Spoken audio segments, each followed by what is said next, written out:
Thank you, thank you, thank you. बहुत शुक्रिया आपने ज्वाइन किया। बहुत एक ईद मिलाद नबी मनाई जा रही है दुनिया भर में 12 रबीउल अव्वल, और उस वक्त हम देख रहे हैं कि नबी पाक सल्लल्लाहु अलैहि वसल्लम के खाके बनाए गए, और खाके बनाने वाले मैगज़ीन को ना सिर्फ ये कि प्राइवेटली बल्कि सरकारी सतह पे भी काफ़ी प्रमोट किया गया। इस पे जो रिएक्शन आया है, इसको आप कैसा देखते हैं? देखिए, इसमें अनीस फरूकी साहब, मैं ये समझता ये हूँ कि यहाँ पे जो ग्लोबल सिस्टम है उसको समझने के लिए मुस्लिम वर्ल्ड को थोड़ी तगोदो करनी पड़ेगी। मैं समझता हूँ कि मुसलमानों को या मुस्लिम वर्ल्ड को थोड़ा यह समझना का है कि आज के ज़माने में, जो कि इसको हम कहते हैं कि this is the age of the complex interdependence, हम बड़े we are interwoven with each other internationally. तो हमें अगर दुनिया में अपना अपना प्रोटेस्ट रिकॉर्ड करना है या दुनिया को हमें अपना मौक़िफ़ देना है, तो हमें वो अवेलेबल टूल्स इस्तेमाल करने हैं कि जिससे दुनिया को समझ आए, ना कि हम कोई इस तरह का काम करें जिससे बजाय इसके कि लोगों तक पैगाम पहुंचने की बजाय लोगों तक एक गलत इमेज जाए। मिसाल के तौर पे जो फ्रांस में हुआ है, जी। जिसमें आपने कहा जी प्राइवेटली हुआ, लेकिन बाद में सरकारी तौर पे भी इसको सरपरस्ती मिली, तो मेरा ख्याल है कि इसके बहुत सारे अच्छे तरीके थे। देखिए, आज के दुनिया में अनीस साहब, जो इंपॉर्टेंट तरीका है वो है कि इंस्टीट्यूशनल मैकेनिज्म दुनिया में एस्टैब्लिश है, जिसको हम अक़वाम मुत्तहिदा कहते हैं, यूरोपियन यूनियन है, अदारे बन चुके हैं, इंस्टीट्यूशनलाइज्ड, जो जिसे हम कहते हैं कि ये अपरेटस बने हुए हैं, जो कि ये इंस्टीट्यूशनलाइज्ड फ्रेमवर्क्स बने हुए हैं। हमें इनका सहारा लेना चाहिए अगर हमें फ्रांस को अपनी बात सुनानी है, अमेरिका को सुनानी है, अक़वाम मुत्तहिदा को सुनानी है। देखिए, मुसलमानों में भी आगे से फिर डिवाइड है, हर अरब ममालिक बिल्कुल खामोश हैं, पब्लिक ने अपनी ओपिनियन दी है, फिर तुर्की ने अपना वो जो हाइपर नेशनलिज्म है, हम वो तो नजर आ रही है, लेकिन बात को आगे कैसे लेके चलना है या उसको किसी सोल्यूशन में डालना है, वो नजर नहीं आया हमें सारे प्रोसेस में। सो इमरान खान साहब ने एक ट्वीट किया, फिर मुस्लिम दुनिया को खत लिखा, तो ज्यादा से ज्यादा ओआईसी की बात आ जाएगी। तो और दूसरा, अगर फ्रांस के ऊपर आए तो फ्रांस को इस चीज को समझना होगा कि ये जो मुसलमानों की ये सेंसिटिविटीज है, इनको कैसे डील करना है। देखिए, मुसलमान भी वहां बड़ी तादाद में मौजूद है, और मुसलमानों की ये रिस्पॉन्सिबिलिटी है फ्रांस में रहते हुए कि उनको बताएं कि उनका मौकफ क्या है इसमें। जो रोग एलिमेंट्स है उनको निकाल बाहर करें, जो किसी को टारगेट करते हैं, जो किसी को हमला करते हैं, जो किसी को जाके सर कलम कर दें, ये इस्लाम इसकी प्रीचिंग नहीं करता।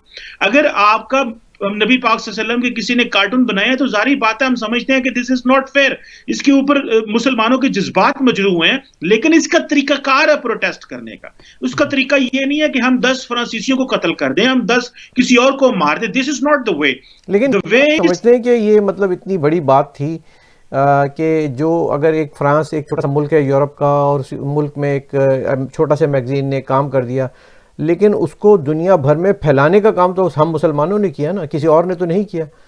हमने जो रिएक्शन दिया उसके बाद वो खाके जो कि शायद चंद 100 लोगों ने देखने थे, अब वो मिलियंस ऑफ लोग दुनिया भर में देख रहे हैं। तो ये जो चीज़ है जिसको हम नेगेटिव प्रोपेगेंडा फैलाने में हमारा अपना क्या किरदार है, इस पर भी तो फिर रोशनी डालिए ज़रा।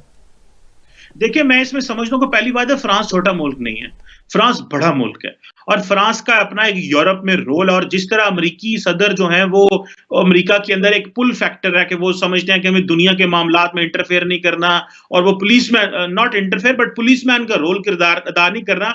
तो फ्रांस अपने आप को बड़ा जो है वो दुनिया में फैला रहा है। उसने अपनी इंडो पैसिफिक स्ट्रेटजी ने दी, बहुत कुछ कर रहा है फ्रांस दुनिया में, और रिसेंटली जो मेडिटेरेनियन सी में हुआ उसमें फ्रांस एक्टिव है। यूरोपीय में तुर्की के मामलात हों, ग्रीस में हो, तो वो फ्रांस एक्टिवली, अमेरिका तो रोल ही प्ले नहीं कर रहा। लेबनान में देखें वो किस तरह पहुंचे। सो फ्रांस एक इंपॉर्टेंट प्लेयर है यूरोप का और दुनिया का। लेकिन इस बात में ठीक है कि जो उन्होंने कहा जी कि Islam is a religion in crisis, Macron ने कहा, जबकि उन्होंने कहा कि इसका अपना इलाज कराना चाहिए, इसके दिमाग का इलाज होना चाहिए। मैंने ये कहा, ये जो हाइपर नेशनलिज्म है, ये जो मजहब का और नेशनलिज्म का इस्तेमाल होता है, ये लीडरशिप करती है अनीस फरूकी साहब, just to get into the society. आपको अपना वो फीडबैक लेना। देखें, जब भी कोई लीडर अनपॉपुलर होता है तो वो या मजहब के सहारे ले लेते हैं या अपनी नेशनलिज्म का सहारा ले लेता है, तो वो ये करते हैं, पूरी दुनिया में होता है। लेकिन मैं समझता हूं कि वो ना भी करता। नहीं, तो मुसलमानों का जो किरदार है, हमने जो किरदार अदा किया ना, वो बताइए ना कि जो अगर हम ये ना करते इतना बड़ा रिएक्शन और एक सॉम्बर वे में उसको हैंडल कर लेते, तो ये बात शायद इतनी ना फैलती।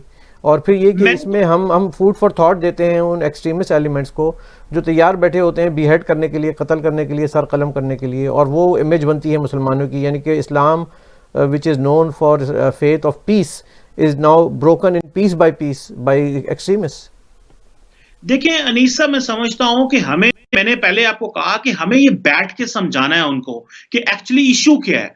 ये मुसलमानों की को अपने लोगों की भी तरबियत करनी है, ट्रेनिंग करनी है कि अगर दुनिया में इस तरह के वाकयात हो जाएं, मिसाल के तौर पे पाकिस्तान में तो हुआ कि उन्होंने जो है वो एम्बेसी डिप्लोमेटिक इनक्लेव के बाहर जाके जनाब ये कर वो कर। ईरान वालों ने क्या किया कि उन्होंने फ्रेंच एम्बेसी के बाहर ईद मिलाद नबी का जुलूस किया, जलसा किया, नबी पाक की शान बयान की और कहा जी कि ये बहुत जो है वो हमें दुख पहुंचा है, तो आप इस पर थोड़ा रीथिंक करें, this is not the way. और इसी तरह दुनिया जो है उसको और तरीके से भी कर सकते। मैं समझता हूं कि ये मुसलमान लीडरशिप की रिस्पॉन्सिबिलिटी है कि वो अपनी सोसाइटीज को एजुकेट करें कि अगर दुनिया में अगर कुछ करना हो तो क्या तरीकाकार होते हैं इंगेज होने का। मगरब के साथ इंगेज होना है तो क्या वो अवेलेबल टूल्स हैं या अवेलेबल एवेन्यूज का कैसे इस्तेमाल किया जा सकता है। सो मुसलमान लीडरशिप का काम यह है कि वो अपने लोगों को एजुकेट करें। ये कब तक हम मॉब की सी शक्ल लेके अपना मौकफ देंगे। हम दुनिया के एक बहुत बड़ा तबका मुसलमान है, हर मुल्क में बैठे हुए हैं, इंडिया में, पाकिस्तान में, अफ्रीका, हर जगह मौजूद हैं। सो हम दुनिया के इंटरनेशनल सिस्टम को नहीं समझते। हमें तो बहुत देर ये पता नहीं चला कि सॉवरेनिटी भी कोई चीज होती है। हम तो आज भी मुस्लिम उम्मा को इस तरह पेश करते हैं, हालांकि मुस्लिम उम्मा डज नॉट एग्जिस्ट इन, ये जो टेरिटोरियल नेशनलिज्म है इसको समझाने की जरूरत है। बहुत सारी, मैंने हाल ही में अपना पीएचडी का मकाला लिखा, उसमें मैंने बड़ा इन लेंथ बताया कि where is the problem with the Muslims in the world. हम क्यों उन चीजों को नहीं समझ पा रहे, और उसमें जो मेन कसूर है वो मजहबी लीडरशिप का मुसलमान मुल्कों में, और जो नेशनल लीडरशिप है उनका प्रॉब्लम है कि वो कैसे समझाना था कि नेशनलिज्म क्या है, सोवरेनिटी क्या है, उम्मा क्या चीज है। फिर ये जो डिबेट्स हैं उनको जितना ज्यादा हम क्लैरिफाई करेंगे तो उतना होगा। और अवेलेबल टूल्स, इंटरनेशनल सिस्टम को कैसे समझना है। लेकिन आपसे यहाँ मैं थोड़े से एक क्लैरिफिकेशन ले लूँगा इख्तिलाफ करते हुए कि ये जो उम्मा का कॉन्सेप्ट है ये पाकिस्तान के अलावा दुनिया के और इतने सारे इस्लामी ममालिक हैं उसमें कहीं पाया नहीं जाता है। और जो इस्लामी ठेकेदारी का हमने एक बेड़ा सर पे उठाया है भुट्टो साहब से लेकर और आज तक वो उसको हम लेके चल रहे हैं, उसको कोई तस्लीम तो करता नहीं है सिवाय पाकिस्तान के बाहर। पाकिस्तान को हमने इस्लाम का एक ऐसा किला बना दिया है कि उसके अंदर इस्लाम दाखिल नहीं हो पा रहा, हमने इस्लाम को ही बाहर कर दिया है। तो जो इस्लाम है वो तो इस्लामी ममालिक में है, बाहर है, जहाँ पे चोरी नहीं होती, जहाँ पे ज़िना नहीं होता, जहाँ मासूम बच्चियों के साथ ज़्यादती नहीं होती, और हमारे यहाँ सब कुछ भी होता है और उसके बावजूद हम इस्लाम के ठेकेदार हैं, इस्लाम उम्मा की बात करते हैं और उसकी रहनुमाई की। सो डू यू थिंक कि दुनिया में कोई हमें सीरियसली लेता भी है, इवन इस्लामी ममालिक? देखिए, जारी बात है कि मैं समझता हूं कि हमें सीरियस लेने के लिए हमें वो काम करने पड़ेंगे जिससे दुनिया में सीरियस ले, एक बात, और वो तरीके अपनाने पड़ेंगे। दूसरा ये है कि जो आप बात कर रहे हैं मुस्लिम उम्मा की, मैं ये समझता हूं कि मुसलमानों को ये पता होना चाहिए, और खास करके हमारे पाकिस्तान में प्रॉब्लम ये था। देखिए, अरब जो थे वो तो अपनी अरब आइडेंटिटी के साथ सर्वाइव करते रहे। जो टर्क्स थे वो अपनी ऑटोमन और टर्किश आइडेंटिटी की जो कि बड़ी पुरानी है उसके साथ सर्वाइव करते रहे। जो इरानियन है वो पर्शियन आइडेंटिटी के साथ सर्वाइव करते रहे। और हम जो यहाँ पे इंडिया के अंदर या पाकिस्तान के अंदर या इस खित्ते में जो एशिया पैसिफिक में चले जाएं या इधर ईस्ट एशिया में चले जाएं, यहाँ पे जो ममालिक हैं इनकी वो आइडेंटिटी, वो हम क्योंकि हम तो मुसलमान नए हुए थे, सारे लोग यहाँ पे कन्वर्ट हुए हैं। हम तो पहले हिंदू सिख इस तरह थे, यहाँ पे तो सारे मुसलमान हुए। तो वो जो आइडेंटिटी का फ्रेमवर्क था वो यहाँ पे नहीं आया, तो हमने उसको कलेक्टिवली मुस्लिम उम्मा के फ्रेमवर्क में लाने की कोशिश की, जिसको प्राइमरीली अरबों ने या बाकियों ने उस तरह एक्सेप्ट नहीं किया, क्योंकि वो अपना एक जो hegemony with in the Muslim world है वो चाहते हैं। मिसाल के तौर पे आप देखें ना कि अरब जो हैं उन्होंने अपनी अरब लीग अलहदा बनाई है, फिर उन्होंने जीसीसी बनाई हुई है। वो अपने मसले तो वो वहां देखते हैं, ओआईसी को तो वो आखिर में जो है ना 25वें नंबर पे उन्होंने रखा हुआ मसले हल करने के लिए, और वो भी सिर्फ अपना बताने के लिए क्या करना है। सो मेरा ख्याल है कि हमें मुसलमानों को थोड़ा सा ये अपनी इस जो मजहबी फ्रेमवर्क है, पाकिस्तानी मुसलमानों को कहिए, हमें मुसलमानों को नहीं कहिए, पाकिस्तानी मुसलमानों को कहिए। देखिए उसमें सोसाइटी हर मुल्क की शामिल है। सर हिंदुस्तान में भी तो मुसलमान रहते हैं ना, हिंदुस्तान में पाकिस्तान से के बराबर ये ज्यादा ही मुसलमान रहते हैं ना, तो वो भी तो मुसलमान है। एक सेक्शन ऑफ सोसाइटी मुसलमानों भी तो इसराइल के साथ जा रहा है। सुने, देखिए फरूकी साहब, एक सेक्शन ऑफ सोसाइटी पूरी दुनिया में मुसलमानों के अंदर इस आइडिया पे बिलीव करता है मुस्लिम उम्मा पे, वो थोड़े हों वो ज्यादा हों, वो पाकिस्तान में ज्यादा इस चीज को एक साइड पे रख दें, लेकिन मुस्लिम उम्मा का ये जो फ्रेमवर्क है इसको पूरी दुनिया में मुसलमान इसको बाय करते हैं, उसकी वैल्यू, उसकी इंपॉर्टेंस क्या है, उसको आगे कैसे एक्सपीरियंस किया जाता है, वो एक और चीज है।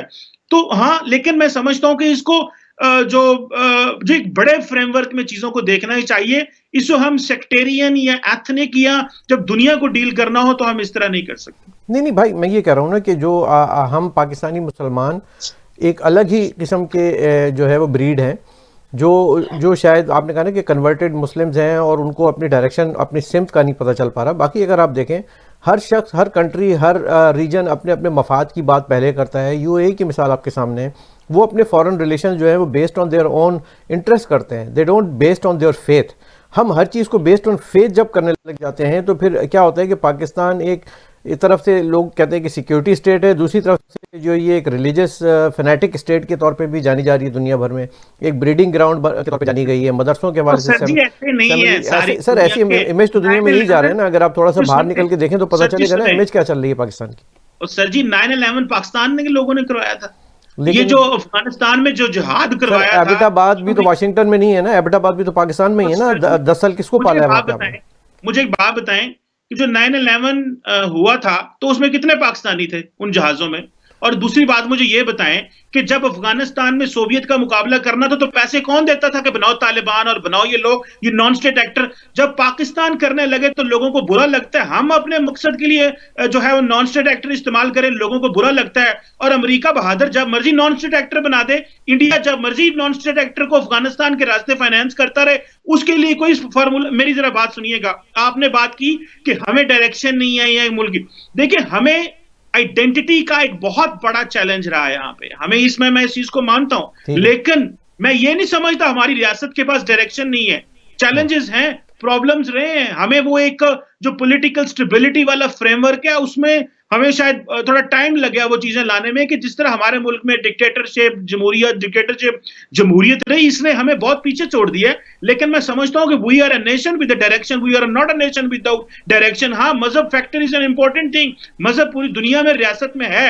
हमारा प्रॉब्लम, हम उन मुस्लिम डेमोक्रेट्स में, we are like Pakistan, Turkey, Iran, Indonesia, Malaysia, ये वो अच्छे मुस्लिम ममालिक है जहां पे जमहूरियत है, लेकिन at least people struggle for democracy here. Anisa, let's not look at the dark side of the story. Dark side की बात नहीं है। देखिए, मैं तो अपनी जब हिस्ट्री को देखता हूँ, मैं तो जब अपनी तारीख को देखता हूँ चीमा साहब, मैं जब अपनी तारीख को और अपनी हिस्ट्री को देखता हूँ तो मुझे तो ये नजर आता है कि एक जनरल अयूब खान आते हैं, वो एक विजन देते हैं और वो एक तरक्की का विजन देते हैं। भुट्टो साहब आते हैं, वो उसको यूरोप बनाने के लिए लग जाते हैं। ज़ियाउल हक साहब आते हैं, वो उसको सही मानों में इस्लामी रियासत बनाने का तस्वुर पेश कर देते हैं, खिलाफत का। उसके बाद जो है मुशर्रफ साहब आते हैं, वो एक रोशन ख्याल पाकिस्तान पेश कर देते हैं। फिर उसके बाद इमरान खान साहब आते हैं, वो रियासत मदीना लेकर आ जाते हैं, कोई अपनी डॉक्ट्राइन लेकर आ जाता है। तो इसी वजह से मैं कह रहा हूँ कि 72 साल में एज ए पाकिस्तानी, बाहर से भी बैठकर और अंदर से भी बैठकर, जो मुझे नज़र आया, महसूस हुई कमी, सिमत की कमी महसूस हुई है। रियासतें ऐसे नहीं चलती हैं, रियासतों को एक सिमत की ज़रूरत होती है।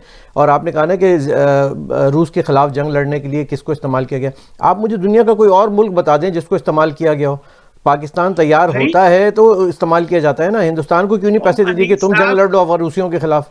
ये भी तो सकता था ना। दुनिया में लोग ऐसे ही करते हैं, अपनी मर्जी से सारे काम करते हैं, तो हमने भी अपनी मर्जी से किया, वो अलग बात है। उस वक्त जमहूरियत नहीं थी।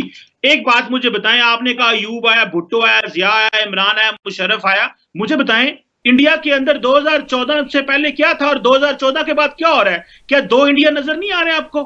क्या आपको एक रियासत नजर आ रही है? क्या आपको वही सेकुलर इंडिया का चेहरा नजर आ रहा है जो 2014 से पहले का था? तो कंफ्यूजन तो एक वक्त था पाकिस्तान में मजहब का इस्तेमाल किया जाता था। एक वक्त है कि इंडिया जैसा एस्टैब्लिश्ड मुल्क जो है वो सेकुलर फ्रेमवर्क से निकल के रिलीजियस फ्रेमवर्क में, हिंदू रिलीजियस फ्रेमवर्क में आ गए। सो तब्दीलियां आती रहती हैं। हमारा प्रॉब्लम ये रहा है कि हमारे मुल्क में डेमोक्रेसी नहीं रही, पॉलिटिकल सिस्टम की स्टेबिलिटी न होने की वजह से प्रॉब्लम है। लेकिन इस सारे प्रोसेस के अंदर फिर इसमें सेम तो ना हुई ना, फिर के अंदर सोसाइटी के अंदर रेजिलियंस है। आए पाकिस्तानी सोसाइटी के अंदर रेजिलियंस है। यहाँ पे सुप्रीम कोर्ट के जज भी खड़े हुए, रिस्टोरेशन ऑफ डेमोक्रेसी की बातें भी हुई, लोगों ने अपना रोल प्ले किया, अदारों को झुकना भी पड़ा, प्रॉब्लम्स भी रहे। लेकिन मैं समझता हूं कि रियासत, हम इतनी 75 साल हो गए हैं, हमारी इकोनॉमिक कंडीशन आपके सामने है, लेकिन अल्हम्दुलिल्लाह कभी बैंकरप्ट नहीं हुए, कभी ब्लैकलिस्ट नहीं हुए, चीजें चलती रही हैं मुश्किल से, जैसे तैसे भी चलती रही हैं। मैं समझता हूं कि अगर दुनिया के बाकी ममालिक की तरह हमारे मुल्क में भी जमहूरियत रहती तो एटलीस्ट 50, 70, 75 सालों से हमारा भी जो एक स्टेबिलिटी रहती और हम एक तरफ चलते।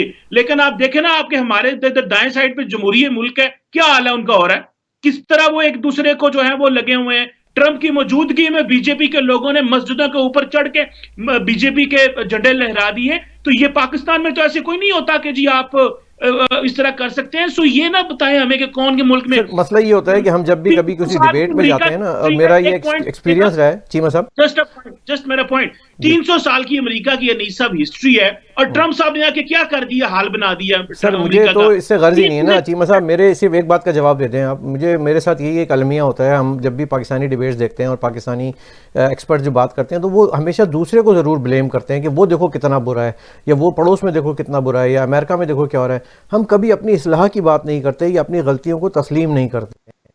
जो अपनी गलती है वो तस्लीम करनी पड़ेगी ना सर।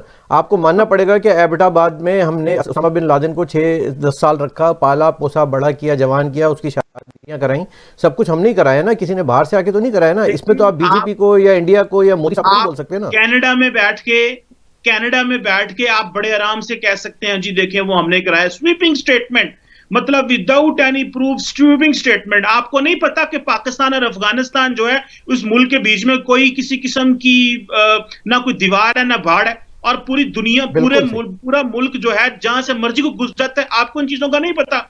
क्या अभी बाढ़ नहीं लगनी शुरू हुई? क्या हम तंग नहीं बैठे हुए? तो उसामा बिन लादेन अगर वहां से घुस के आ गया तो इस पूरे खित्ते में था क्या? यहाँ पे तो लाखों अफगानी बैठे हुए हैं पाकिस्तान में, आज भी हम नहीं निकाल सके, इतने रिफ्यूजीज बैठे हुए हैं। उसामा बिन लादेन, अमेरिका ने वहां बॉम्ब मारे, वो यहाँ आके बैठ के घुस गए, उनके पास अपने फंड्स हैं, पूरी दुनिया से उनको पैसा मिलता है। क्या मिडिल ईस्ट से पैसा नहीं मिलता उनको? क्या मिडिल ईस्ट से लोग फंडिंग नहीं करते? पाकिस्तान में जो कुछ हो रहा है, क्या अरबों से पैसा नहीं आता? अरबों का नाम कोई क्यों नहीं लेता? पाकिस्तान ने जो गलतियां की हैं वो तो हम तस्लीम कर रहे हैं। लेकिन मैं एक बात बताऊं, ये जो इतना तेजी से ना वो चीज आप दूसरे मुल्कों की मिसाल देते हैं।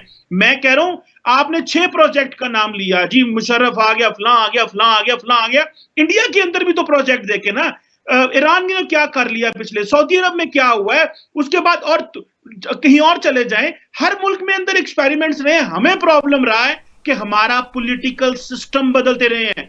अगर हमें पॉलिटिकल, इतना बड़ा हमारा सिस्टम है, इतने लोग हैं, हम क्या दुनिया में हमारे अंदर क्या कमी है? हमने दुनिया में किस चीज में नाकाम रहे हैं? हर वक्त अपने आप को कोसते रहना कि जी हम बुरे, हम ये करें, हम वो करें। रिफॉर्म, तब्दीली 24 घंटे सोचना चाहिए। कौन ऐसा इंसान होगा जो कहेगा मैं तब्दीली नहीं करूंगा, मैं तो अगले हर पल बदलना चाहता हूं, जो मुझे बेहतरीन आइडिया है। मुल्क भी ऐसे ही सोचते हैं। सो इमरान खान रियासत मदीना की बात कर रहे हैं, तो अगर लोगों ने उसको वोट दे दिया तो किसी को क्या मसला है? नहीं, कोई मसला नहीं है। लेकिन देखिए, अगर आप एक चीमा साहब, अगर आप एक कंपनी बनाते हैं ना, एक छोटी सी कॉर्पोरेशन भी बनाते हैं ना, तो उसको एक मिशन स्टेटमेंट होता है, और वो फिर company based on that mission statement आगे चलती है। उसमें इंप्रूवमेंट ज़रूर होती हैं, लेकिन ड्रास्टिक लेफ्ट एंड राइट की चेंजेस नहीं आती हैं। हमने तो लेफ्ट एंड राइट चेंजेस देखी है ना, तो हम उस पर तो बात करेंगे। और I totally agree with you कि जो फंडामेंटल रूट कॉज प्रॉब्लम है वो हमारी डेमोक्रेसी का ना होना है, और डेमोक्रेसी के ना होने की वजह से हर आने वाला जर्नैल अपनी अपनी डॉक्ट्राइन लेकर आया है। तो आज 2020 में हम बैठे हुए हैं, तो आज भी हमें एक डॉक्ट्राइन तोहफे में मिली है जी, आपके लिए ये जो है ना सौगात है, और सौगात के तौर पे हमें जो है वो एक प्राइम मिनिस्टर भी जो है वो इंस्टॉल करके दिया गया, जिसको आप बहुत सराहते भी हैं और पसंद भी करते हैं। लेकिन मुझे ये बताइए कि जो आपकी जो इंडिकेटर्स हैं, इकनॉमिक इंडिकेटर्स हैं, क्या वो आपकी बात को सपोर्ट कर रहे हैं? क्या पाकिस्तान, क्या आज हम इसी में खुश हैं कि हम ब्लैक लिस्ट में नहीं गए, हम ग्रे लिस्ट में? क्या आप आज इसी में खुश हैं कि हम बैंकरप्ट नहीं हुए? कम से कम I think we should be after 74 year, कहीं और होना चाहिए था हमको। लेकिन हम सर एक बात बताएं, एक बात का जवाब तो दें। जी जरूर। पाकिस्तान, इमरान खान ने कहा मैं रियासत मदीना की बात करता हूं, कहा उसने। बिल्कुल। अगर लोगों ने वोट दिया तो आपको क्या मसला है? हाँ, तो फिर उसको प्रूफ भी तो करें ना। मैं तो कहता हूँ 100 बिस्मिल्लाह सर, 100 बिस्मिल्लाह करें ना। अभी सुने लिसन, अभी नेक्स्ट बात आ जाए। अभी अगर जमहूरियत ही इशू है, और अगर एक जमहूरी बंदा कल को मौलाना फजलुर रहमान जो है वो 2 करोड़ वोट लेके आ जाए, भाई वो किस तरह का भी निजाम चाहता है? अगर लोगों ने वो जमहूरी सेटअप से निकल के आया है तो किसी को क्या एतराज हो सकता है उसका? लोगों ने फैसला कर लिया कि हमने इस दफा, देखें, लोगों ने फैसला किया कि हमने जमात इस्लामी और जेयूआई को वोट नहीं देने, हमने एक progressive conservative party like PTI को वोट देने हैं। उन्होंने एक्सेप्ट कर लिया। और दूसरी बात यह है, रियासत मदीना में क्या, देखें, मैं मैं यहाँ पे किसी हुकूमत का स्पोक्समैन नहीं हूं, लेकिन मैं पाकिस्तान की बात कर रहा हूं। I am not speaking for PTI, I am speaking for Pakistan. लेकिन मैं आपको बता दूं कि इमरान खान जो कर रहा है या बाकी लोग जो कर रहे हैं, भाई यही एवोल्यूशनरी प्रोसेस होता है। हम सर 10 साल बिल्कुल लेट होता है, सही, एंड हम बिल्कुल होता है, 15 और साल मैं लेट कहता सही, हूँ 100 बिस्मिल्लाह लेकिन करें। एटलीस्ट मेरी बात सुनिएगा, एटलीस्ट मेरी बात सुनिएगा कि 100 बिस्मिल्लाह, मैं कहता हूँ 100 बिस्मिल्लाह करें। इमरान खान आए, मौलाना फजलुर रहमान आए, आवाम जिसको मैंडेट देना, और फिर वो चाहे कि जो भी निज़ाम लेकर आए, टोटली एग्री विद यू, क्योंकि अमेरिका में भी यही होता है। अगर रिपब्लिकन आएंगे तो वो अपना एक लेफ्टिस्ट एजेंडा या राइटिस्ट एजेंडा लेकर आएंगे, और अगर डेमोक्रेट आएंगे तो वो अपना एजेंडा लेकर आएंगे। लेकिन जो एक चीज़ चेंज नहीं होती, जो एक चीज़ कांस्टेंट है दुनिया के हर मुल्क में, वो है कॉन्स्टिट्यूशन। क्या आप समझते हैं कि हमारे यहाँ कॉन्स्टिट्यूशन कायम है? क्या डॉक्ट्राइन अपनी अपनी लाए, अपनी अपनी रियासतें लाए, अपनी अपनी खिलाफतें लाए, but everybody medal with the constitution, और कॉन्स्टिट्यूशन ही वो फंडामेंटल एक ऐसी बुनियाद होती है जिस पे रियासतें खड़ी होती हैं। आज हमारे यहाँ कॉन्स्टिट्यूशन का मजाक नहीं उड़ाया जा रहा आपके ख्याल में? क्या मजाक उड़ाया गया? सर आप मुझे बता देना कि ये किस तरह से होता है कि जो रियासत में जो आर्म फोर्सेस हैं वो मेडलिंग करते हैं पॉलिटिक्स में, वो वज़ीर आज़म से इस्तीफे लेते हैं। आप मुझे बता देना कि यहाँ पे कैसे होता है कि जो वो ISPR आके जो है वो वज़ीर ख़ारजा की तर्जुमानी करता है? कहाँ होता है ऐसा? दरअसल नहीं साहब, आपका पता क्या, आप देते हैं स्वीपिंग स्टेटमेंट। मुझे बात बताएं, अमेरिका का एक एम्बेसडर था कैमरॉन मंटरिया पाकिस्तान के अंदर जी, उसने इस बात पे इस्तीफा दे दिया था पाकिस्तान में। आप उसकी हिस्ट्री निकाल के देख लें। उसने इस बात पे इस्तीफा दे दिया था पाकिस्तान में कि CIA जब अफगानिस्तान में ड्रोन स्ट्राइक करती थी तो वो कहता था स्टेट डिपार्टमेंट को पूछते कोई नहीं है। मुझे ये बताएं, पूरी दुनिया में अमेरिका की आप जिस मर्जी ऑथर को पढ़ लें, वो कहते हैं जी स्टेट डिपार्टमेंट से पहले तो CIA पहुंची होती है। हर मुल्क के अंदर एजेंसीज जो होती हैं, जो इंस्टीट्यूशंस होती हैं, वो एक दूसरे को ओवरटेक करने की कोशिश करते हैं। ये पूरी दुनिया में होता है। आप मुझे बताएं, दुनिया के किस मुल्क की मैं मिसाल दूं कि जहां पे फौज का और फॉरेन ऑफिस का प्रॉब्लम नहीं है, डोमेस्टिक। सुने मेरी बात सर, मेरी बात सुने, कंप्लीट करने दे मुझे बात अनीसा। ये चलते रहते हैं प्रॉब्लम्स, मैं इसको कोई प्रॉब्लम नहीं समझता। हाँ देखें, फौज ने पिछले 15 साल में जंग लड़ी है पाकिस्तान में दहशतगर्दों के खिलाफ। उन्होंने एक नैरेटिव बनाया है, वो उन्होंने बिल्कुल ठीक बनाया। अगर वो मीडिया को, सोसाइटी को ऑन बोर्ड लिए कि हमने किया क्या है, यहाँ पे एक माजी की गलतियां थी उसको अनडू की है, चीजें हम आइंदा, हम यहाँ पे FDI आ रही है, फॉरेन डायरेक्ट इन्वेस्टमेंट आ रही है, चीन का पैसा है, ग्रोथ होगी, इंफ्रास्ट्रक्चर होगा। अभी आप कहेंगे जी वो तो चीन का पैसा, वो तो गलत पैसा, वो तो पैसे आने दे, पैसा आ रहा है। आपको जो आपका देखिए पूरी दुनिया में कॉन्स्टिट्यूशन जो है वो क्या हर जगह कॉन्स्टिट्यूशन बिल्कुल अपराइट है क्या? जो मेरे बात बताएं, जो कश्मीर में इंडिया ने किया गवर्नर रूल से प्रेसिडेंशियल रूल, आप एक मुल्क का, एक इलाके का डेमोक्रेटिक हक ही छीन ले वहां से और कहीं नहीं यहाँ हम दिल्ली से बैठ के डील करेंगे। ये रूल ऑफ लॉ है इंडिया के अंदर, अंडर द कॉन्स्टिट्यूशन है सर। नहीं, अंडर द कॉन्स्टिट्यूशन क्या लोगों की क्या करें कि उनसे कहें जी जो कॉन्स्टिट्यूशन मानने की आदत नहीं है ना, तो हमें लगता है कि ये भी गलत हुआ और वो भी गलत हुआ, लेकिन but they did everything with in constitution limits. देखें बिल्कुल सही है, अगर यहाँ से इस्लामाबाद से जो है वो गवर्नर रूल लगा दे कराची में, तो अंडर द कॉन्स्टिट्यूशन तो लगा सकते हैं। बिल्कुल लगा सकते हैं, बिल्कुल लगाएं सर, बिल्कुल लगाइए। लेकिन मैं सिर्फ आपको इतनी, अनीस फरूकी साहब, बात बताऊंगा, पाकिस्तान के अंदर चीजें ग्रो कर रही हैं, डेवलप हो रही हैं, चैलेंजेस हैं, लेकिन अल्हम्दुलिल्लाह we are on the right track. बहुत सारे देखें, we are an Islamic state, यहाँ पे इस्लाम भी है, और आपको पता है फिर इस्लाम को बहुत सारे धड़े किस तरह कब बनी थी इस्लामिक स्टेट, आप बता सकते हैं? क्योंकि आप तो खैर एक रिसर्च स्कॉलर भी हैं, आप मुझे बताएं कि जो मोहम्मद अली जिन्ना की स्पीचेस से आपने ये अखज़ किया है नतीजा, ये दिहाई जब 80 की दिहाई है, ज़ियाउल हक साहब आए और इस्लामी रियासत का तस्वुर आया और उसमें से उनकी तकरीर को गायब किया गया, जब का जिक्र है इस्लामी रियासत कब बनी थी पाकिस्तान? देखिए अनीस फरूकी साहब, ये देखिए आज तक पिछले 75 सालों में ये रिडल सॉल्व नहीं हो सकी। किसी ने कहा जी 11 अगस्त की स्पीच निकालें उनकी जिन्ना साहब की और कहें जी 11, उन्होंने तो कहा था आप मंदिर जाएं, मस्जिद जाएं, जिधर मर्जी जाएं, आपको आजादी है, बिल्कुल ठीक कहा था और हम भी यही समझते हैं। लेकिन उसके आने के फौरन बाद पाकिस्तान की जो पॉलिटिकल लीडरशिप थी वो इतनी मेच्योर नहीं थी कि वो इलेक्शन करवाते। पाकिस्तान के सियासतदानों ने, मुस्लिम लीग के लोगों ने इलेक्शन ही नहीं करवाए पाकिस्तान में, वो तो वेट करते रहे। आपने कब जाके पहला कानून बनाया, फिर पहले जनरल इलेक्शन कब कराए? We have gone through very difficult phases in the history. So इसमें भी आप ऑब्जेक्टिव रेजोल्यूशन बना 1949 में, अब आप देखें ना इतने सारे मसले रहे, और उसमें हर लॉबी जो है, हर ग्रुप जो है वो टेक ओवर करने की कोशिश करता रहा। इस्लामिस्ट लॉबी अपना टेक ओवर करने की कोशिश करती रही। जो मुस्लिम लीग के लोग थे वो इनसिक्योर थे कि अगर हमने आज इलेक्शन कराए तो हम तो भारत से आए हैं, पाकिस्तान में तो हमें जानता कोई नहीं, तो हम इलेक्शन ही ना आ जाए, तो हम पावर में ना आ सकें। सो इतने ज्यादा फैक्टर हैं। ये कहना कि ये कब बना, कैसे हुआ, जो भी है, the people of Pakistan so for so, मैं उससे डिसएग्री करता हूं। बहुत सारी जो डेवलपमेंट्स हुई, हम तो ये समझते हैं कि नया ऑब्जेक्टिव रेजोल्यूशन लिखना चाहिए, हमें तो ऑब्जेक्टिव रेजोल्यूशन से चीजें शुरू करनी चाहिए, लेकिन ये एक और हिस्ट्री है। लेकिन we have to move forward from where we are. Pakistan की पॉलिटिकल लीडरशिप जो है वो बहुत मैच्योर हुई है। नवाज शरीफ मैच्योर हुआ है, भुट्टो मैच्योर हुए हैं। इमरान खान ये एक दफा गवर्नमेंट कर ले, अगले 5 साल 2-4 जेले रहेगा, ये भी ठीक हो जाएगा, चीजें ठीक होंगी। नहीं, ये it will सिस्टम take है, time. it gives them the maturity। और उसका सोल्यूशन वही है कि डेमोक्रेसी। इसका देखिए, अमेरिका की 300 साल की जमहूरियत है, लेकिन आज भी और काले और गोरों के साथ जो हो रहा है, आप मुझे बताएं ना, नहीं, ये बिल्कुल। दुनिया की कौन सी, आप लोग पाकिस्तान में बैठ के, मैं जस्ट बात करने लगा हूं, लोग पाकिस्तान में बैठ के लोगों को खौफ आता है वहां फर्स्ट अमेंडमेंट के तहत हर बंदे को हक है कि वो गन हाथ में उठा ले जी। मुझे बात बताए ना, ये क्या क्रेडिबिलिटी है कि एक बंदा क्लैशनकोव जाके खरीद ले? हमने तो यहाँ पे चीजें और तरह की बने। सो हर जगह इवॉल्व हो रहा है। हम कनाडा में तो ऐसा नहीं है ना, कनाडा में तो आप जो है ना वो छर्रे वाली गन नहीं खरीद सकते, तो हर मुल्क का अपना अपना कानून होता है। हर मुल्क की अच्छा, मैं आता हूँ अब थोड़ा सा अयाज सादिक की तरफ। और एक बड़ी कंट्रोवर्सी डेवलप हुई है और उन्होंने लरसती टांगों, कपाते होंठ का जिक्र किया, माथे पे पसीने की बातें आई। तो लोग अभी सवाल ये उठा रहे हैं कि इस तरह की बातें सरेआम अफशा कर देना, क्या ये कौमी सलामती के राज हैं, या ये उनको नहीं करना चाहिए था, या इसके पीछे कोई और डीप कहानी है? तो डू यू थिंक कि, मैं तो खैर इससे एग्री करता हूँ कि देखें, जो इन कैमरा सेशंस होते हैं, जो कौमी सलामती की, नेशनल इंटरेस्ट की बातें होती हैं, उसको कोई भी मरने तक जो है उसको अफशा नहीं करता। और शायद Ayaz Sadiq made a mistake. लेकिन क्या वाकई ऐसा हुआ था कि अभिनंदन के मामले में हम इतने कमज़ोर हो गए थे कि टांगें कांपने लग गई थी हमारी? मैं एक बात बताऊं अनीस फरूकी साहब, जो सियासतदान है ना, इनका एक ही काम होता है, मड स्लिंगिंग करना। उसने वो इंडिया में राहुल गांधी कहता रहता सारा टाइम मोदी साहब को कि जनाब तुम्हारी तो इंडिया और पाकिस्तान और चीन को देख के तुम्हारी टांगे कांपती हैं, वजीर आजम बाहर निकलो। ठीक है, आगे आ जाए।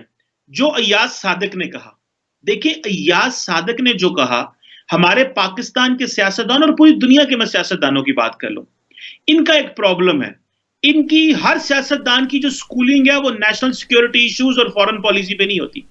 They need to be schooled on foreign affairs and national security, पहली बात। दूसरी बात, रियासत एक और चीज होती है और गवर्नमेंट एक और चीज। लेकिन चीमा साहब, एक नौ आमूज मेंबर पार्लियामेंट अगर ये बात करता तो मैं मानता, अयाज सादिक एक मंजे हुए सियासतदान है, he is been speaker of the assembly, उनको ये मालूम होनी चाहिए जो नाजुक मामलात होते हैं, हसास मामलात होते हैं, इस पर जरा एहतियात करनी चाहिए थी। सुने मेरी बात, सुने, मैं जवाब दे रहा हूं। पहली बात तो यह है कि रियासत एक और चीज है और हुकूमत एक और चीज है। हमारे सियासतदानों को प्रॉब्लम यह है कि जब ये गवर्नमेंट को हिट करते हैं तो असल में ये रियासत को कई दफा हिट कर जाते हैं। So they need to keep a distinction कि where is state and where is a politician और अ गवर्नमेंट। जो अयाज सादिक ने बात की, बेसिकली अयाज सादिक ने यह कहा कि जनाब वो शाह महमूद कुरैशी की टांगें कांप रही थी, बट ही डजंट अंडरस्टैंड कि इसके इंप्लीकेशंस क्या हो सकते हैं। देखिए, अभिनंदन का जो फैसला था वो पाकिस्तान की लीडरशिप का बहुत मैच्योर फैसला था। एक बात बताऊं, ये जो ड्रामेबाजी थी ना, 9 बजे इंडिया हमला कर देगा, इधर कौन सा इंडिया का जो है ना प्लान आपके पास पहुंचा हुआ था रात को 9 बजे हमला कर देगा? एक बात। दूसरी बात, भाई दिन की रोशनी में जहाज गिराए, उन्होंने पैनिक में अपना हेलीकॉप्टर गिरा दिया, इतनी पैनिक फैली कि फ्रांस जाकर राफेल लेने पहुंच गए। पायलट हमारे पास है, ठीक है, कौन सी टांगे कांप रही थी जी? क्या हो गया था? कौन सा हमारे को 6 जहाज गिर गए थे, या हमारे को बंदे पकड़े गए थे, या हम एम्बैरस हो रहे थे? हम तो हर लिहाज से अपर हैंड था।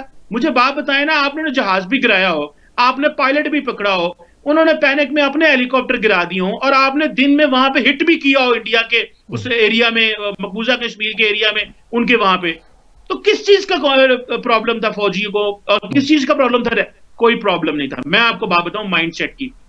इमरान खान का दिल ये है, जब से वो हुकूमत में बना है, आपको पता है वो जब हुकूमत में आया ही था तो उसने कहा कि इंडिया में इलेक्शन होने वाले हैं, मैं 1 साल वेट करता हूं और हम मोदी के इंतजार करेंगे और बात करेंगे, ये उसका नैरेटिव था। मोदी ने कहा मैंने इलेक्शन जीतना है, उसको अजीत डोभाल ने कहा, उन्होंने कहा फाड़ लो कर लो पाकिस्तान के साथ। उन्होंने वो करवा दिया, पुलवामा करा दिया, उसके बाद उन्होंने सर्जिकल स्ट्राइक कर दी, इंडिया में माहौल बना दिया, वो देखे कितनी बड़ी मेजोरिटी से जीत के आगे। हमारे पुलवामा किसने कराया था? पुलवामा किसने कराया था? क्या ये आप समझे कि इंडिया का अपना काम था, या ये कि जैसा कि हमारे फवाद चौधरी साहब ने क्लेम किया है हमारा काम था? ये मतलब ये किसका क्रेडिट किसके दें? मुझे तो ये समझ में नहीं आ रही। फवाद चौधरी ने जो बात की है ना, वो भी मैं बता देता हूँ, वो भी मैं इंडियन मीडिया पे, मैं इंडिया टुडे पे था, मैंने बताया वहां पे। देखिए फवाद चौधरी बात कर रहा था, बेसिकली जो उसका मकसद ये था कि जो पोस्ट पुलवामा इंडिया ने पाकिस्तान पे हमला किया और हमारी दुनिया में इज्जत बढ़ी कि हमने उनका जहाज गिरा दिया। इंडिया ने ये कहा जी पाकिस्तान का हमने F-16 गिरा दिया, अमेरिकियों ने कहा नहीं जी पाकिस्तान के F-16 तो पूरे हैं, हमने काउंटिंग पूरी की हुई है। अच्छा, वो भी वहां से गंदे हो गए। फवाद चौधरी वो speaking about the post Pulwama जो इवेंट्स अनफोल्ड हुए थे, जिसमें पाकिस्तान को एक स्ट्रेटेजिक कामयाबी हुई थी, उसकी बात कर रहा था। ये नहीं, देखें कोई बेवकूफ इंसान ही हो सकता है जो कह सकता है जी कि हमने इंडिया के वहां पे हमला करवा दिया, ये तो हमारी कोई पॉलिसी नहीं है। Terrorist attack. सुने जी, मेरी बात सुने। प्रॉब्लम ये है कि फवाद चौधरी हो या याद सादक हो, ना इनको इंडिया का पता है, ना इनको, सुने, जोड़ा जो भी हो, जैद बकर हो, ना इनको इंडिया का पता है, ना इनको नेशनल सिक्योरिटी का इशू का पता है। ये सारा टाइम वेट करते हैं इस तरह की स्टेटमेंट दें जिससे अवाम से जनाब वाह वाह वाह वाह, अभी मीडिया में आ जाएगा फवाद चौधरी ने ललकार दिया उनको, फलां पॉलिटिशियन ने इंडिया में सारा टाइम बैठे हुए वो ललकारते रहते हैं। हमें पता है कि ये बिहार इलेक्शन में मौजें लगी हैं बीजेपी की, जी हमने वो देख लो, हमने तो ये कर दिया तो वो कर दिया। सो मैं समझता हूं कि ये जो स्टोरी है Fawad Chaudhary was talking about कि जो पोस्ट पुलवामा इंडिया ने हिम्मत की हमला करने की, और जो फिर हमने उनके साथ किया, और दुनिया ने, सारी दुनिया ने, इंटरनेशनल मीडिया ने देखा कि अभिनंदन हमने वापस किया उनको। इससे बड़ी मैं आपको बात बताऊं, मैं इधर हम डिप्लोमेटिक कम्युनिटी को मिलते रहते हैं, सब ने यही कहा। उसने कहा कि उन्होंने कहा हम तो इंडिया को तैयार कर रहे थे चीन के लिए, ये तो इधर ठुस हो गए, इनसे तो इतना नहीं हो रहा। और फिर वो गए फ्रांस, उन्होंने कहा राफेल अभी बहुत जरूरी है वरना हम जो है ना हम पीछे रह जाएं। सो ये चीजें नहीं है। अगर उसकी नेशनल सिक्योरिटी और हिस्ट्री की थोड़ी सी अंडरस्टैंडिंग हो तो आप अच्छे बात करेंगे। इस तरह की मुश्किल में आप अपने मुल्क को नहीं डालते। Government is something separate, state is something separate, and politicians must understand while hitting the government they hit the state. So ये गलती है की क्या नाम है, नहीं, I am on board with you, क्योंकि ये एक तो ये कि उन्होंने फूड फॉर थॉट दिया, मजाक उड़ाने का हमारी मौकरी हुई, इंडियन मीडिया ने पूरा दिन उसको जो है वो चलाया भी, और उसका जवाब देने के लिए भी फिर हम जब लोग भेजते हैं तो वो फयाज चौहान जैसे लोग मैदान में उतर के आते हैं जो मज़ीद इंसल्ट का बाइस बनते हैं पाकिस्तान के लिए। वो अब बैठ के चैलेंज दे रहे हैं मेजर गौरव वारिया को कि आप आएँ और 1-on-1, मतलब sir this is the level of the state representing themselves, right? आप स्टेट की बात करते हैं ना, तो स्टेट में अगर हमने यही लोग जोकर भर्ती करने थे और आप शेख रशीद पे भरोसा करते हैं और फयाज चौहान पे भरोसा करते हैं, सर रीजनेबल पढ़ा लिखा बंदा लाए। मैं हर डेवलपिंग मुल्क में आपको गिन के 50-50 जोकर निकाल के दे सकता हूँ। इंडिया में भी 50 जोकर हैं, पाकिस्तान में भी हैं, अफगानिस्तान में भी मिल जाएंगे, और अमेरिका में आपको टॉप लेवल पे जोकर मिल जाएंगे। छोड़े इन चीजों को, जोकर कहां मौजूद नहीं है, ये आप छोड़े इन चीजों को, जोकर हर जगह होते हैं। मैंने कहा है ना कि अगर ज्यादा पॉलिटिकल एक्यूमेन हो, अच्छे, यहाँ पे इंफॉर्मेशन मिनिस्ट्री में उसको रखा जाता है जिसको हम पंजाबी में कहते हैं तू लताड़ो इन्होंने, फाड़ लो करा दो, ये होता है, आपको पता है, but this is how it goes. जी sir, what do you think ये जो नैरेटिव नवाज शरीफ साहब ने लिया है anti Bajwa openly, how do you see that? क्योंकि अंदर पाकिस्तान में रह के तो टीवी शो पे कोई बात नहीं कर रहा, हम बात कर सकते हैं, तो इसलिए मैं चाह रहा हूँ कि आप हमें जरा अपना दीजिएगा ओपिनियन। मैं ये समझता हूँ कि जो नवाज शरीफ साहब ने किया है, नवाज शरीफ साहब की एक अपनी अंडरस्टैंडिंग है इश्यूज को समझने की, लेकिन मेरा ख्याल है कि चीजें खुल के सामने आ गई हैं और ये कन्फ्रंटेशन की तरफ जा रहे हैं। ये अदारों के दरमियान कन्फ्रंटेशन जो है वो हो सकती है कल को, जिस तरह पार्लियामेंट में PMLN बात कर रही है। मेरा ख्याल है कि ये जो इनके केसेस के ऊपर कोई प्रॉपर डायलॉग नहीं हो सका या प्रॉपर कोई सोल्यूशन नहीं मिल सका, इसकी वजह से PML ने कहा है कि बस इसको ना अब हम सड़कों पे ही देखेंगे, क्योंकि वो केसेस पे अगर सोल्यूशन हो जाता नवाज शरीफ साहब के, मरियम के, शहबाज पे, तो शायद बेहतरी होती, लेकिन वो सोल्यूशन नहीं हो रहा। आप देखें ना, शहबाज शरीफ और उनका बेटा बिल्कुल खामोश है, वो बोलते ही नहीं है, क्योंकि उनको पता है कि अदारों के साथ ताल्लुक रखेंगे तो समहाउ चीजें बेहतर हो जाएंगी। नवाज शरीफ समझता है कि नहीं, जी इदारों के साथ ताल्लुक रखने से तो चीज़ें बेहतर नहीं होनी चाहिए, दुनिया में तो ऐसा नहीं होता। देखें, आप जो है ना, एक तो फटाफट आप अमेरिका कनाडा के सवाल पाकिस्तान में ना ले आया करें। आप देखें करें कि आप पाकिस्तान की पॉलिटिक्स के बारे में बात कर रहे हैं तो यहाँ के सवाल करें हमसे। हमें हमें फर्स्ट आदत नहीं है ना कि हमने कभी दूसरे कनाडा से के जो है चीफ ना, ऑफ आर्मी स्टाफ का अगर आप मुझसे अभी नाम भी पूछ लेंगे ना तो I can not tell you, seriously मैं नहीं बता सकता। और आईएसपीआर का तो तस्वर ही नहीं है दुनिया में कहीं। एक तो अनीस फरूकी साहब, आप बड़े जो है ना मासूम से डिसेंट से बंदे हैं आप बड़े। एक तो पंजाबी कहने तुम चेजा लै लै के सवाल पूछते हो। आपको पाकिस्तान की हिस्ट्री का नहीं पता कि आईएसपीआर जो है उसका जो फौज है उसका पाकिस्तान में क्या किरदार है। हिस्ट्री नहीं है यार, ठीक है। आज हिस्ट्री रही, उस हिस्ट्री में आप देखें कि जो आर्मी है वो बेशक अफगानिस्तान हो, इलेक्शन डायरेक्ट हुकूमत हो, वो उनका किरदार रहा है। और अभी जो हमने अल्हम्दुलिल्लाह जंग जीती है दहशतगर्दी की, उसमें आर्मी ने अपना रोल प्ले किया और बताया कि हम दुनिया को क्या करते रहे हैं। सो पूरी क्या पेंटागन के लोग उनके अपने वो नहीं है, स्पोक्स पर्सन नहीं है, हमारे भी स्पोक्स पर्सन है। लेकिन फौज को, क्योंकि सेंट्रल फौज is a respected institution in Pakistan, society at large respect करती है उसकी, तो फिर वो लोगों को पता तो होता है। सो मेरा जो coming to the Nawaz Sharif episode of what is जी हैपनिंग, जी जी। आई थिंक जो इंपॉर्टेंट चीज है, अगले कुछ अरसे में मामलात मजीद बिगड़ेंगे, चीजें खराब होंगी, चीजें सोल्यूशन की तरफ नहीं जा रही। और इमरान खान साहब अगर सही चीफ एग्जीक्यूटिव का रोल प्ले करते तो they should have come between the opposition and the establishment. लेकिन उन्होंने क्या किया कि वो पीछे हट गए हैं। तो उन्होंने कहा ऑपोजिशन और एस्टैब्लिशमेंट डायरेक्ट आपस में करें, ताकि ऑपोजिशन जो है वो ब्लैकलिस्ट हो और मैं जो ना I should be the blue eyed of the system. तो मेरा ख्याल है कि this is not going to be good for the country, but this is going to be good for one party और one individual. Which one individual, क्योंकि देखें जो आज बात अयाज सादिक कर रहे हैं वही बात तो इमरान खान कई कई मरतबा कर चुके हैं। 25,000 बंदा सड़क से निकल आए थे, जर्नल था ए हो जाना है तो वो जाने से, ये कोई मतलब ये तो इतनी पंजाबी तो मुझे भी समझ में आ गई थी उस वक्त। तो अब आप बताइए कि ये किसने कहा था फिर? तो पैनिक, जब लोग सड़कों पे आते हैं तो पैनिक तो होती है, बेशक गवर्नमेंट हो, मिलिट्री हो, किसी का भी हो, तो पैनिक। वो इधर इंडिया में जब ये जो शाहीन बाग में जुलूस निकलने शुरू हुए थे तो गवर्नमेंट पैनिक कर गई थी, हालांकि इलेक्ट गवर्नमेंट है। पैनिक तो होती है, ये नहीं है कि पीडीएम के जलसे हो तो हुकूमत को पैनिक ना हो, पैनिक होती है। वो सारे का सारा मीडिया कैप्चर कर लेते हैं, 2-2 दिन ऑपोजिशन की बातें होती रहती हैं, पता हुकूमत क्या कर रही है, उनकी बातों को लोग रिपीट कर रहे हैं, अप्रिशिएट कर रहे हैं, कोई क्रिटिसाइज कर रहा है, तो ये तो चलता है। सो इमरान खान को थोड़ा सा पॉलिटिकल एक्यूमेंट शो करना चाहिए। जिस तरह वो अमन की बात मुस्लिम दुनिया में और बाकी लोगों को खत लिखने भेजते हैं, या अपने अंदर भी कोई अमन की बात और जो है ना को एग्जिस्टेंस की बात करनी अच्छा चाहिए। चीमा साहब, मैं आप चूंकि बहरहाल इन दी एंड हमारा हम पे असर है, मैं 30-25 साल हो गए यहाँ पे कनाडा में, तो हम देखते हैं कि जो यूएस और कनाडा का बॉर्डर है बिल्कुल जुड़ा हुआ है, हमारा जो है ट्रेड है, एक बार्टर सिस्टम है, इकोनॉमी एक दूसरे पे डिपेंड करती है, and we value each other and we take like benefit from each other. So यही मॉडल पाकिस्तान और हिंदुस्तान के दरमियान क्यों नहीं हो सकता? इसमें क्या ऐसी बुराई है कि जंग लड़ते ही अपना खर्चे करने हैं और वॉर इकोनॉमी पे रिलाई करना है और एक जिसे कहते हैं मिलिट्री इनकॉर्पोरेशन बनानी है दोनों तरफ, ये नहीं एक तरफ। Why can not be we friends? देखें, मैं तो बात बताऊं, पाकिस्तान ने बड़ी कोशिश की। अभी पाकिस्तान का पूरा प्लान था कि अभी मोदी साहब की सरकार आएगी तो हम बात करेंगे। मैंने आपको इमरान खान का कहा, उसने 1 साल वेट किया। उन्हें तो दुआएं की लेकिन थी हाथ उठा के मोदी साहब जीत जाए, अल्लाह करे, अल्लाह मियाँ से दुआएं की। देखिए वही तो मैं कह रहा हूं, आपकी गवर्नमेंट रियलाइज ही नहीं कर सकी, कि स्टेट रियलाइज नहीं कर सकी कि मोदी क्या करेगा। उसने कहा नहीं भाई, ये तो बात तो करनी नहीं है। पाकिस्तान क्योंकि मुश्किल वक्त में है, लोग हम पे इल्जाम लगा रहे हैं, कोई कह रहा है दहशतगर्दी करवाते हैं, कोई कुछ करते हैं, कोई किस तरह बात होती है। हम दहशतगर्दी खत्म कर रहे हैं, दुनिया को हमारे साथ टेबल पे बैठ के कहती है आप सही काम कर रहे हैं, चीजें बेहतर हो रही हैं। भारत ने कहा कि this is the point two isolate Pakistan, और कश्मीर के ऊपर उसने कहा फॉर लाइफ एक स्टांस ले लो, तब्दीलियां कर लो और देखी जाएगी। पाकिस्तान के साथ 10 साल बात नहीं करेंगे। और मेरा ख्याल है दूसरी बात है कि भारत में रियलाइजेशन हो गई है कि हम पाकिस्तान से बात नहीं भी करेंगे, इंगेज नहीं भी करेंगे, कारोबार नहीं भी करेंगे, तो कोई इंडिया में कोई फर्क नहीं पड़ेगा। ना उनके बॉर्डर की आबादियों पे फर्क पड़ेगा, ना उनके पंजाब में फर्क पड़ेगा, ना उनके बाकी राजस्थान में, कहीं भी किसी इलाके में फर्क नहीं पड़ेगा।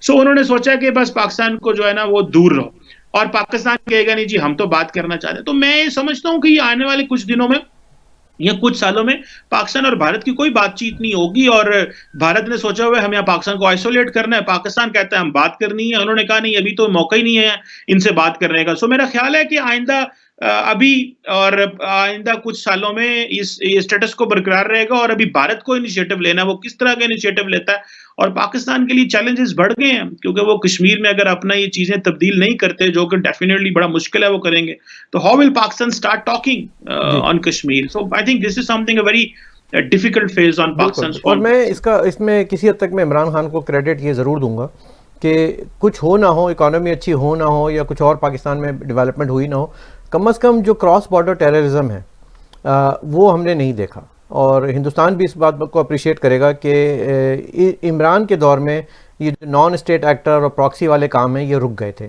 तो अगर ये इसी तरह से जारी रहे, अगर ये सिलसिला इसी तरह से रुका रहे और हम अपने जो भी assets so called proxy assets हैं उनको कंट्रोल में रखें या उनको खुली छूट ना दें, तो ये दोस्ती की तरफ मामला बढ़ सकते हैं। यही एक सोल्यूशन है। मेरे ख्याल में हिंदुस्तान की भी यही डिमांड है कि दोस्ती का हाथ बढ़ाने से पहले जो जेब में बम और बारूद लेके आते हैं वो कम से कम पहले उसको बुझा दें, फिर आगे बात होगी। और आई और डोंट सर थिंक दैट्स दहशतगर्दी तो देखिए, this is the another way around. दहशतगर्दी तो इंडिया करा रहा है पाकिस्तान में। क्या अफगानिस्तान के रास्ते पाकिस्तान में दहशतगर्दी नहीं होती? बलूचिस्तान में क्या ये वो फंड नहीं कर रहे जो लड़ाई नहीं चलती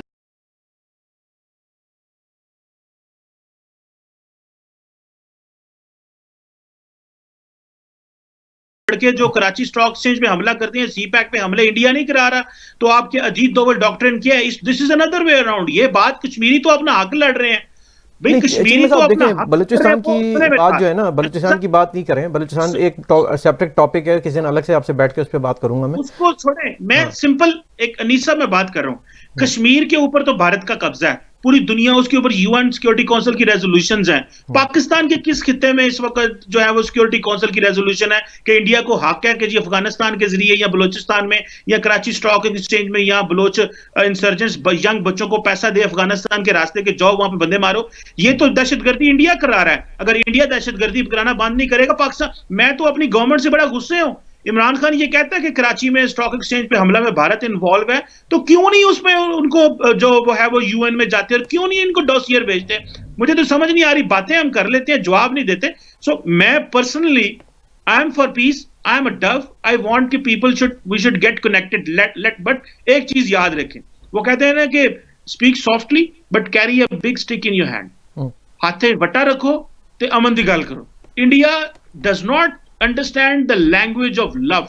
इंडिया को जब तक ਅੱਗੇ ਨਾ ਲਾਇਆ ਇਹਨਾਂ ਨੂੰ, ਇਹਨੇ ਠੀਕ ਨਹੀਂ ਹੋਣਾ। ਤੁਹਾਨੂੰ ਮੈਂ ਅਨੀਸ ਫਰੂਕੀ ਸਾਹਿਬ ਦੱਸਾਂ, ਤੁਸੀਂ ਜ਼ਰਾ ਕੈਨੇਡਾ ਬੈਠੇ ਹੋ ਨਾ, ਤੁਸੀਂ ਜ਼ਿਆਦਾ ਮੁਹੱਬਤ ਕਰਦੇ ਹੋ। ਅਸੀਂ ਪਾਕਿस्तान है, ਸਾਨੂੰ पता है कि गेमा करते हैं। नहीं देखें सर, ये यही सोच है, इसको ख़त्म करना होगा। हम मुझे अफसोस है कि आप इस तरह की सोच रखते हैं, इतने आप नॉलेजेबल और इतने रिसर्च हैं कि दोस्ती मोहब्बत का बुनियाद चले, अगर कोई एक दूसरी तरफ से नहीं तो आप अपनी तरफ से पहल करें ना। सर जी मुझे बात बताएं, देखिए ना ये आपका फटाफट आपने कहा, देखिए मुझे बड़ा अफसोस हुआ है। मैं क्या कह रहा हूं, आई am for peace, I am a dove, I want Pakistan और इंडिया बात करे। हम तो चाहते हैं, हमने तो हमारे वजीर आजम ने तो वेट किया है, उधर वजीर आजम ने क्या किया है, उसने तो कहा सर्जिकल स्ट्राइक करो।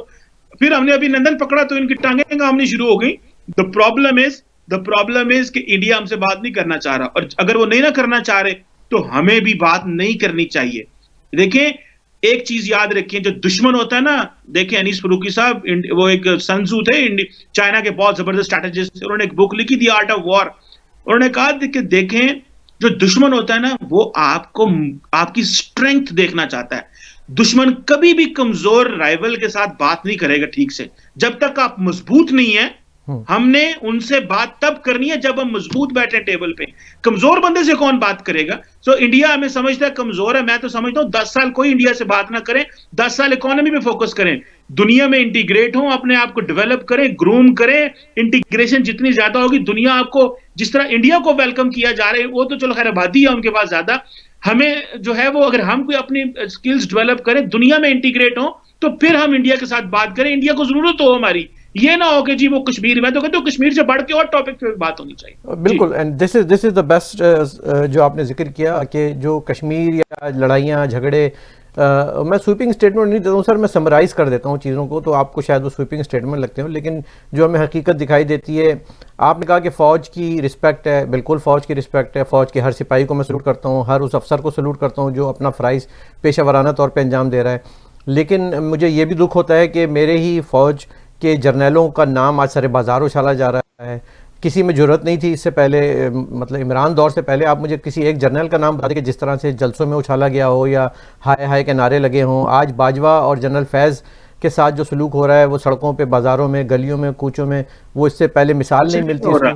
सर पहली बात तो ये है कि आप मेरी बात सुने, अवाम तो कर रहे हैं ना, अवामी राय को देखें आप। अनीस फरूकी साहब सुने जनाब, जर्नलिस्टों को उठाया हुआ है, जजों को दबाया हुआ है, सियासतदानों को आपने तंग किया हुआ है। सुने अनीस फरूकी साहब, सर आपका भी दिल कर रहा है मैं कनाडा से बैठ के एक तो है ना जरा वो काला जड़ा ना तील मिट्टी तेल सट जाए थोड़ा जा मैं भी चस्का लेना। और सर जी कुछ नहीं हो रहा, किसी की जरूरत नहीं है। देखें आपकी आर्मी ने बड़ा काम किया, दहशतगर्दों से अल्हम्दुलिल्लाह मुल्क में अमन है। इस वक्त कराची की क्या हाल होती थी, बलोचिस्तान का क्या हाल होता था, फाटा देखें कितना पुरअमन है। कि थोड़े बहुत कीड़े मकोड़े रह गए हैं जो हमें तंग कर रहे हैं, पाकिस्तान को खत्म करना चाहते हैं। इंशाअल्लाह ताला पाकिस्तान इज हियर। वो जो इमरान बाजवा साहब ने रिसेंटली काकूल में स्पीच की है ना, लोग कहते थे अमन, लोग यहाँ पे होप, हम किसी के अंदर, बाजवा साहब ने बड़ी कमाल की बात की है, उन्होंने कहा ये जो सेंस ऑफ होप है ये लोग छीनना चाहते हैं पाकिस्तान से। ये नहीं, ये जो आप अपनी बातें कर रहे हैं ना, ये सेंस ऑफ होप को खत्म कर रहे हैं। ये अनीस फरूकी साहब ये नहीं है मैं आपको करने दूंगा, आपका चैनल है, आप जो मर्जी कहें, लेकिन the sense of hope in Pakistan should stay there and the government, institutions, the military and the society, we are one. Differences होते रहते हैं, कोई हम पे आगे आज हाथ उठाएगा तो हम पूरा मुल्क जवाब देंगे। छोटी मोटी पंजाबी में कहते हैं टकटलियां चलती रहती हैं सर। नहीं वो चलती रहती हैं, बिल्कुल चलती रहती हैं। और मुझे भी मैं तो कह ही नहीं रहा हूँ कि हमारी पूरी कौम को किसी इदारे से कोई वो नहीं लेना, ना कोई बुराई है, लेकिन अफराद तो हो सकते हैं ना, अफरादों से तो हो सकते हैं ना, आपका अपना व्यू है, मेरा अपना व्यू है। रखें। और फिर ये कि आने वाले दिनों में हमने ही मुशर्रफ साहब को भी, जो एक बहादुर सिपाही थे, और उनको हमने जो है वो गद्दार करार दिया अदालतों ने, और वो आज भागने पे मजबूर हुए मुल्क से। तो अभी हाजिर सर्विस है तो हाथ में छड़ी है, आपने कहा ना स्टिक है, तो वो बहादुर है तो वो स्टिक है उनके हाथ में है। रिटायरमेंट के बाद पूछूंगा आपसे कि फिर क्या सूरत हाल है बाजवा साहब की और फैज साहब की और दीगर लोगों की, कौन सा जजीरा वो खरीदते हैं, कहाँ किस मुल्क में रहते हैं, उनके बच्चे कहाँ पढ़ते हैं, कितने अरबों की जमीन है, कितने करोड़ों का डीएचए में घर है, वो सब फिर आप बताइएगा मुझे। फौज के खिलाफ बात करना फैशन है, आपको पता है। मैं खिलाफ तो बात नहीं कर रहा, मैं तो उनके हकाइक बता रहा हूँ। इंडियन को तो बहुत अच्छा लगता है जब पाकिस्तान की फौज, देखिए पाकिस्तान में एक बड़ा स्ट्रॉन्ग अदारा है, उसका नाम है आर्मी। आर्मी को आप हिट करें, इंडियंस को बहुत अच्छा लगता है। देखिए पूरी दुनिया की फौज, देखिए जनरल बाजवा को इंडिया का जर्नैल, सुने बात, कोई अफगानिस्तान का जर्नैल तो नहीं है, कोई किसी और मुल्क का तो नहीं है। अगर उसने यहाँ पे मुल्क में अमन लेके आया, उसने अपनी 40 साल की जिंदगी इस मुल्क में दी है, हमारे जवानों ने, जर्नैलों ने जाने दी हैं। देखें चैलेंजेस रहते हैं, ऊपर नीचे बातें हो जाती हैं, लेकिन respect, we respect our soldiers who gave their lives for Pakistan. ऊपर नीचे मसले रहते हैं, पूरी दुनिया में मसले होते हैं। इंडिया के अंदर जो चीफ ऑफ डिफेंस स्टाफ बना है बिपिन रावत, क्यों बनाया गया है? उन्होंने कहा भाईजान इंडिया पाकिस्तान से हमला करो, रिवॉर्ड मिलेगा। रिवॉर्ड मिला हुआ बिपिन रावत को। आप देखें ये पॉलिटिकल पर्पसेस के लिए क्या बिपिन रावत को नहीं इस्तेमाल किया? सारी इंडिया कलप रहा है। और जनाब बिपिन रावत साहब is an expert on Pakistan and expert on Kashmir, लेकिन they are not expert on China. उनको उन्होंने पता ही नहीं लगने देना उन चीनियों ने क्या कर देना। लेकिन this is a long story. Thank you very much. आपने बड़ा थैंक यू वेरी मच। और बिपिन रावत साहब को पाकिस्तान की फिक्र होने के साथ साथ ये भी फिक्र है कि रिटायरमेंट होने के बाद करेंगे क्या, क्योंकि वहां पे तो उनको तो इतनी वो पर्क्स नहीं मिलते। तो लेकिन on A positive note, on A positive note Cheema साहब बहुत बहुत शुक्रिया, हर जगह मिलते हैं। Thank you very much. और आपका जो एक अंदाज है वो वाकई मतलब लगता है, महसूस होता है कि आपका दिल दुखता है और आप भी चीज़ों को देखना चाहते हैं, और हम भी यही चाहते हैं। बखुदा यकीन करें दुनिया में everyone in every country, every true patriotic person wants कि उस मुल्क में बेहतर चीजें हों, हर पल बेहतर होनी चाहिए, हमें हैं। लेकिन अल्हम्दुलिल्लाह वी आर मच बेटर, चीजें ठीक हो रही हैं। और आइंदा हमारी फौज, हमारे इंस्टीट्यूशन मिलके, हमारे डेमोक्रेट्स मिलके काम करेंगे, और हम हर खतरे के लिए को देखने के लिए भी तैयार हैं। और पाकिस्तान आगे जाएगा और ग्रो करेगा। अनीस फरूकी साहब, ये जो पेसिमिज्म है ना, ये जो नेगेटिविटी है, इसको ना फैलाएं काइंडली। नहीं मैं नहीं फैला रहा, मैं तो के लिए ना फैलाया करें। मैं तो ये फैला रहा हूँ कि देखें, अल्लाह करे जो आपने अल्फाज कहे ना वो पूरे हों, कि जो हमारे तमाम आइन, मुकन्ना, अदालत, सहाफत, रियासत, ये सब मिलके जो है मुल्क चलाएं, फ़ौज सरहदों की हिफाजत करे और आवाम खुश रहें और याद इलाही में मशगूल रहें हमेशा के लिए। बहुत बहुत शुक्रिया चीमा साहब, आपके साथ बहुत मज़ा आता है जब भी बात होती है। बहुत बहुत शुक्रिया। नाजरीन, यही था हमारा आज का प्रोग्राम, जिसमें हमने आपको ख़ित्ते की सूरत हाल से आगाह किया और साथ साथ वो चीज़ें पहुँचाने की कोशिश की जो पाकिस्तान के एंगल से आपको अंदर से भी मिलती हैं और बाहर से हम जो अपनी राय दे सकते हैं। कोशिश इन दी एंड यही है कि रेजोल्यूशन की तरफ कैसे जाया जाए, क्योंकि हम जिस रीजन में हैं बड़ा वॉलेटाइल रीजन है और उसको पीस, स्टेबिलिटी और फ्रेंडशिप की तरफ लेके जाना है। यही हमारा आज का पैगाम था। उम्मीद है आप लोगों को प्रोग्राम पसंद आया होगा। सब्सक्राइब कीजिएगा चैनल को, लाइक कीजिएगा, शेयर कीजिएगा। बहुत बहुत शुक्रिया।